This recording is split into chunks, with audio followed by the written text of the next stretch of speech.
CM ಅವರು ಗೃಹ ಮಂತ್ರಿಗಳನ್ನ ಮತ್ತು ನಮ್ಮಿಬ್ಬರು ಎಜುಕೇಷನ್ ಮಿನಿಸ್ಟರ್ಗಳನ್ನ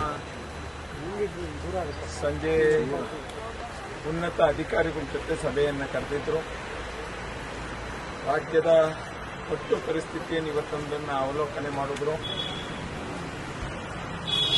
ಬುಧವಾರದಿಂದ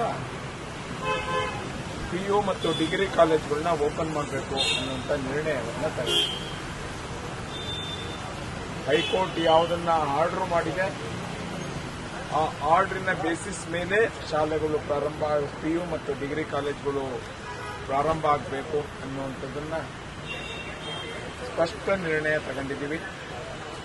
ಬುಧವಾರ ಬೆಳಗ್ಗೆಯಿಂದ PU ಮತ್ತು ಡಿಗ್ರಿ ಕಾಲೇಜ್ಗಳು ಪ್ರಾರಂಭ.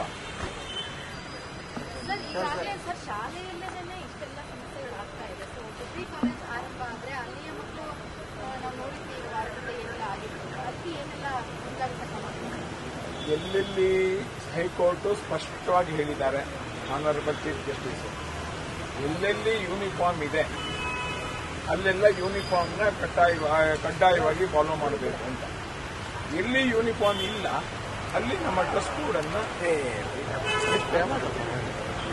ಹೈಕೋರ್ಟ್ ಆರ್ಡರ್ ಏನಿದೆ ಸ್ಪಷ್ಟವಾಗಿ ಅದನ್ನೇ ನಾವು ಫಾಲೋ ಮಾಡೋದು.